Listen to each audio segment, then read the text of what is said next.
Welcome to my fort. Chapter 5. The Long Flight. Second to the right and straight on until morning. Wendy remembered what Peter had said, but it seemed that even birds carrying street maps and consulting them at Windy Corners couldn't have found Neverland with those directions. And so Michael, Wendy, and John had no choice but to follow Peter, and to trust him completely. He led them around in circles, flying past church spires and clock towers, and any other tall object that struck his fancy.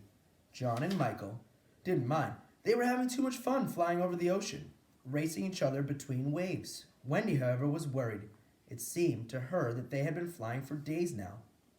Was the island called Neverland because they would never land? Certainly seemed a possibility.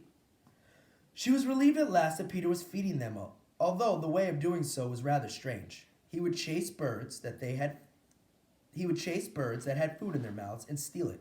The birds would steal it back, and so on it went like this for a while until someone managed to gobble the food down. Worst of all, the children were getting incredibly sleepy. Occasionally one of them would fall asleep while flying and drop like a heavy stone toward the cruel sea below. It always turned out all right.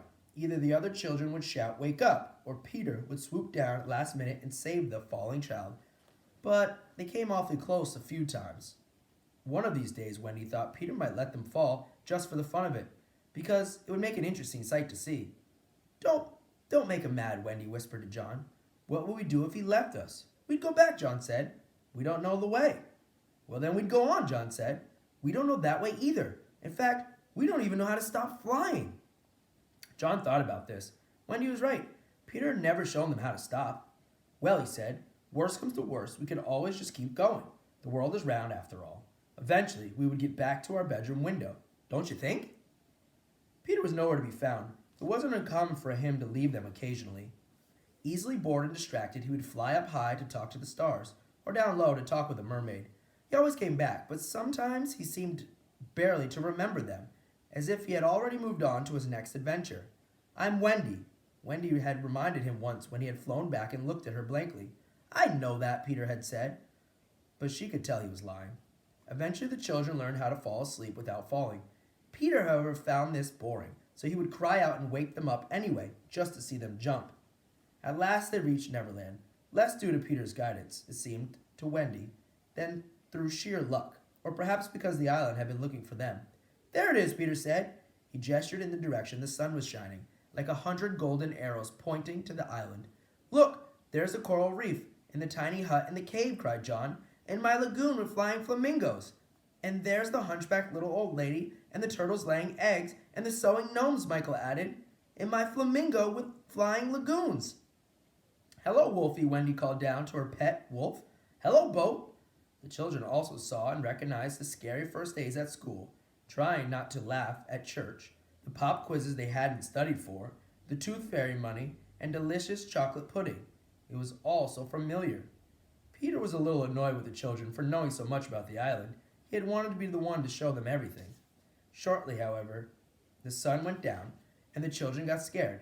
Then Peter felt better because they needed him again. Down below, black shadows grew and strange noises could be heard. Out in the open sky, there were no night lights or nanas to keep the children safe. The children were on their own. Huddling close to Peter, they flew so low now that their toes occasionally brushed the ocean. Something strange hung in the air. All of them could sense it. "They don't want us to land," Peter said. "Who are they?" whispered Wendy, shuddering. Peter wouldn't say. Instead, he said, "This island is full of pirates, and their Captain Hook is the biggest pirate of all." The boys had been excited about the pirates, but in the reality of them, Michael began to cry, and even John gulped. "Of course, Hook's not quite as big as he used to be," Peter added, "thanks to me. During our last battle, I chopped off his right hand with my sword. Now he has an iron claw instead of fingers. If you meet him, you leave him to me. Got it?" "Yes." "Don't say yes. Say aye, aye, sir. Every boy who serves under me has to say that." "Aye, aye, sir," replied John. It occurred to John then that Tinkerbell's light might make it easier for the pirates to see them. "Tell her to go away at once, Peter," the children cried, but he refused. "She gets scared and lonely too," he said. They compromised. John would carry Tink in his hat, which he would hold in his hand. This worked for a while until John got tired and Wendy took over. Don't think that this changes anything between us," the still jealous Tink clinked, if only for Peter's benefit. Suddenly, the quiet black sky was split in two with a loud boom. The noise echoed through the dark mountains. "It's their cannon," John cried. "The pirates had fired at us. Is anyone shot?" I'm not," Michael said. But wait, where was Peter and Wendy? The wind from the cannon fire had carried Peter far out to sea, and Wendy and Tink blew high up into the black sky. Tink wasn't all bad, but fairies are so small they only have room for one feeling at a time. When she was around Wendy, the jealousy Tink felt could barely fit. Seeing a chance to rid herself of Wendy, Tink gestured for the girl to follow her. What else could Wendy do? All alone in the sky, she flew trustingly after the fairy to meet her fate. Chapter 6. Island Come True. Will they ever make it to Neverland? Find out tomorrow.